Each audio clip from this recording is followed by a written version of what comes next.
Tahun 1998, krisis moneter melanda Indonesia, dan desa-desa terpencil di Kalimantan merasakan dampaknya lebih keras dari kota. Di sebuah perkebunan kelapa sawit yang luas, bernama Sungai Kuning, kehidupan berjalan dengan ritme yang monoton, namun tegang. Perkebunan ini dimiliki oleh sebuah perusahaan besar, tapi dikelola oleh seorang mandor lokal bernama Pak Samsu, pria keras kepala yang dikenal tak pernah tersenyum. Sari, seorang janda berusia 32 tahun, baru saja pindah ke perkebunan ini bersama putranya yang berusia 10 tahun bernama Adi. Ia diterima sebagai pekerja pemanen buah sawit, pekerjaan yang melelahkan tapi memberinya cukup uang untuk bertahan hidup setelah suaminya meninggal dalam kecelakaan di kota.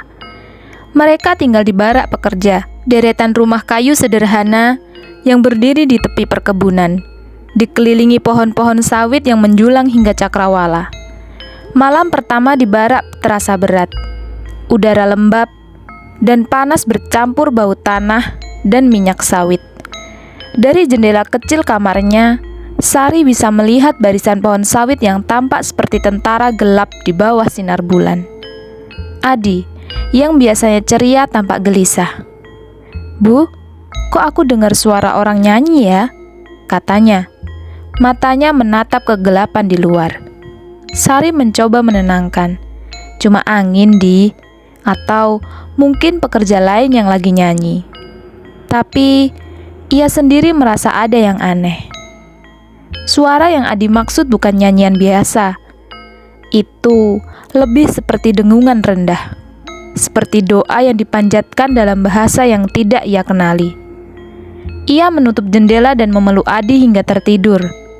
Tapi malam itu, ia tak bisa memejamkan mata. Keesokan harinya, Sari mulai bekerja.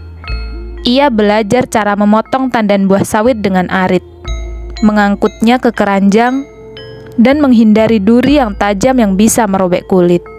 Pekerja lain kebanyakan perempuan dari desa tetangga, ramah tapi pendiam. Mereka sering berbisik, peraturan tak tertulis di perkebunan. Jangan keluar malam setelah jam 10, jangan menjawab jika mendengar suara memanggil nama, dan yang paling penting, jangan pernah masuk ke kawasan tua, bagian perkebunan yang sudah ditinggalkan sejak awal pembukaan lahan. "Kawasan tua itu tempat apa?" tanya Sari kepada Marni, pekerja senior yang ramah. Marni menunduk, menggenggam aritnya lebih erat. "Tempat yang gak boleh kita ganggu. Dulu, sebelum perkebunan ini dibuka, tanah itu milik sesuatu. Orang-orang bilang ada yang masih tinggal di sana." Sari ingin bertanya lebih lanjut, tapi Marni buru-buru mengalihkan pembicaraan. Malam itu, ketika Sari kembali ke barak, ia menemukan Adi duduk di depan pintu, memandang ke arah perkebunan. "Bu, tadi aku melihat lampu di antara pohon-pohon. Keren banget, kayak kunang-kunang, tapi lebih besar." Sari merinding. Ia menarik Adi masuk dan mengunci pintu. "Jangan main ke sana ya, Di. Bahaya." Seminggu berlalu, dan Sari mulai merasakan tekanan pekerjaan. Upah mereka dipotong karena produksi menurun akibat krisis, dan ketegangan di antara pekerja mulai muncul. Pak Samsu sering memarahi mereka, terutama jika ada yang terlambat atau melanggar peraturan. Tapi yang paling mengganggu Sari adalah perubahan pada Adi. Anak itu semakin sering melamun, menatap perkebunan dengan mata kosong. Kadang, ia menggambar sesuatu di buku catatannya. Pohon-pohon sawit yang cabangnya meliuk seperti tangan, dan sosok tanpa wajah yang berdiri di antara mereka. Suatu malam, Sari terbangun karena suara ketukan pelan di pintu. Ia melirik jam dinding. Pukul 2 dini hari. Jantungnya berdegup kencang. Ia mengintip dari celah jendela, tapi tak ada siapa-siapa. Hanya kegelapan dan deretan pohon sawit yang bergoyang pelan meski tak ada angin. Ketukan itu berhenti, tapi digantikan oleh suara lain seperti bisikan, seperti banyak orang yang berbicara sekaligus, namun tak jelas, seolah berasal dari dalam tanah. Sari memeriksa Adi. Ia masih tidur dengan nyenyak. Ia mencoba menenangkan diri, tapi bisikan itu terus terdengar, semakin keras, hingga ia merasa kepalanya penuh dengan suara-suara itu. Ia menutup telinga, namun suara itu seolah menyerap ke dalam pikirannya, berbisik tentang rahasia yang ia kubur bertahun-tahun lalu. Ya, kecelakaan suaminya bukan sekedar kecelakaan. Sari tahu ada sesuatu yang salah dengan mobilnya malam itu. Namun, ia tak pernah berani mengungkapkannya. Takut kebenaran akan menghancurkan hidupnya dan Adi. Pagi hari, Sari pergi ke kantor mandor untuk melaporkan kejadian malam itu. Tapi Pak Samsu hanya tertawa. "Kamu baru ya di sini. Perkebunan ini punya cerita sendiri. Kalau dengar apa-apa, ya tutup telinga. Kalau lihat apa-apa, ya tutup mata."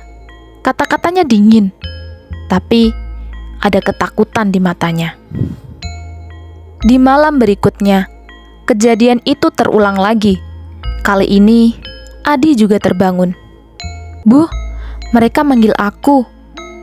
Mereka bilang, aku harus ke kawasan tua. Dan katanya, aku punya tempat di sana." Suara Adi bergetar. Sari memeluknya erat, berjanji tak akan membiarkan apapun menyentuh anaknya. Namun, di dalam hatinya, ia tahu ada sesuatu yang lebih besar dari dirinya sedang bermain-main dengan mereka. Keesokan harinya, seorang pekerja bernama Joko hilang. Ia terakhir terlihat berjalan menuju kawasan tua saat senja, mengabaikan peringatan rekan-rekannya. Pencarian dilakukan, tapi tak ada jejak. Pekerja lain mulai berbisik tentang penjaga sawit, entitas yang konon hidup di perkebunan sejak tanah itu diambil dari hutan. Cerita itu bervariasi. Ada yang bilang itu roh leluhur yang marah. Ada yang bilang itu makhluk haus darah. Tapi semua setuju satu hal. Kawasan tua adalah pusatnya.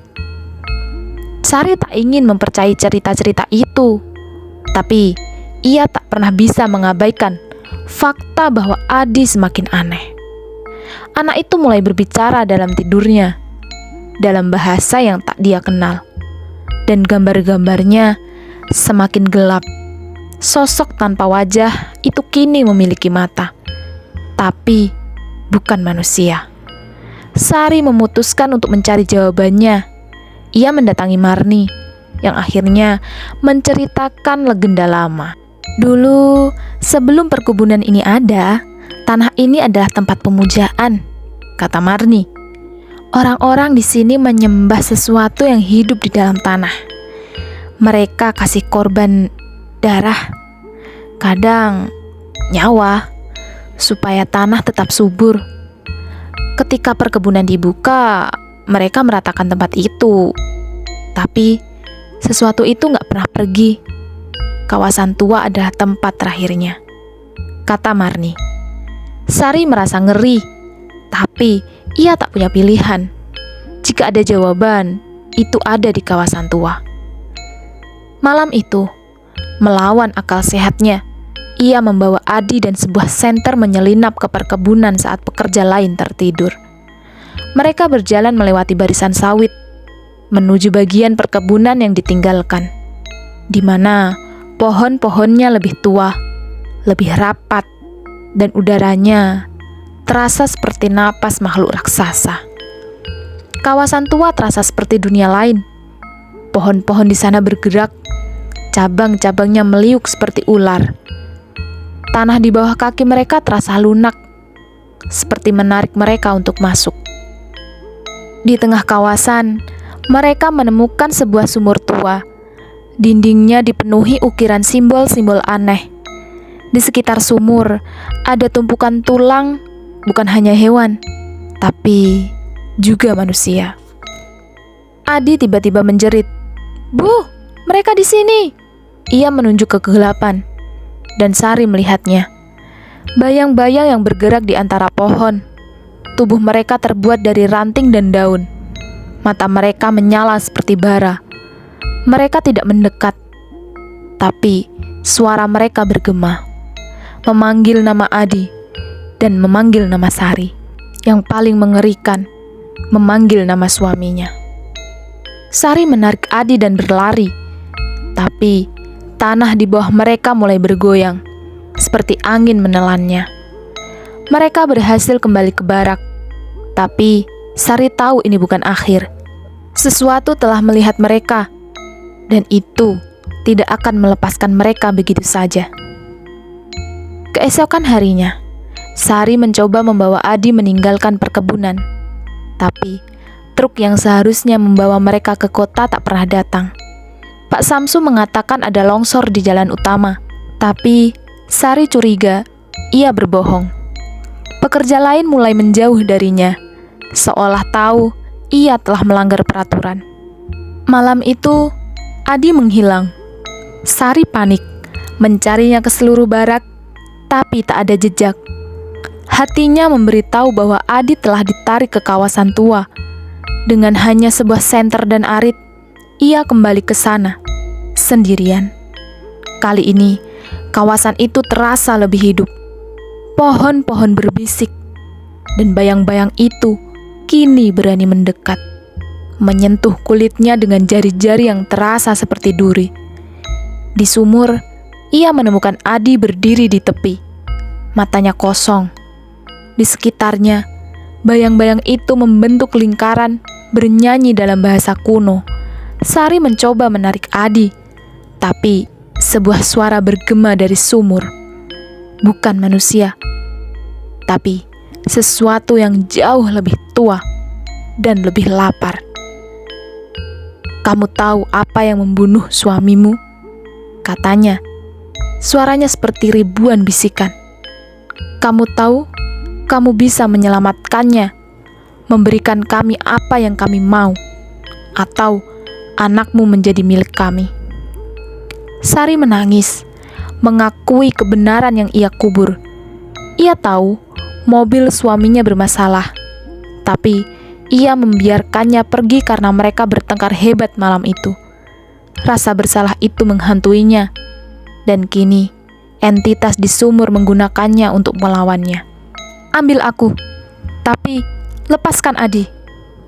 Sumur itu bergemuruh, dan bayang-bayang itu mundur.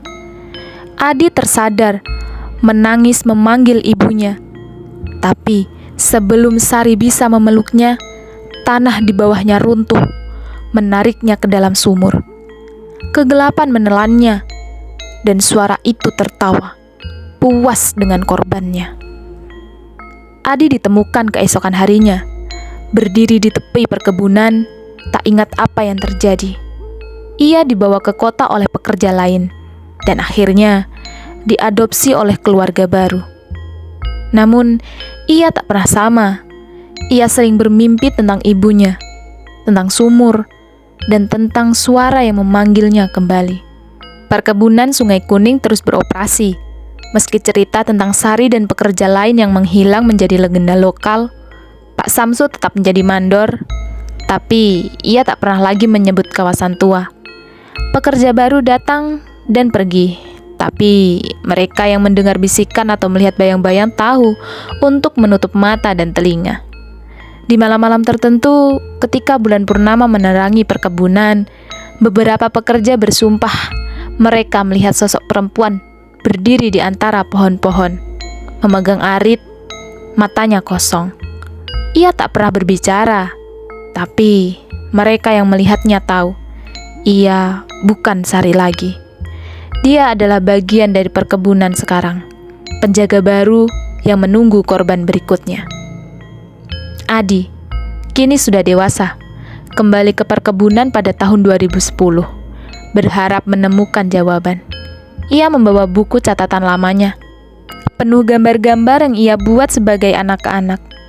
Di kawasan tua, ia menemukan sumur itu, masih berdiri. Ukirannya kini lebih jelas, seperti wajah-wajah yang menatapnya. Ia mendengar suara ibunya, memanggil dari dalam. Adi mundur, menolak panggilan itu. Ia meninggalkan perkebunan, tapi membawa sesuatu bersamanya.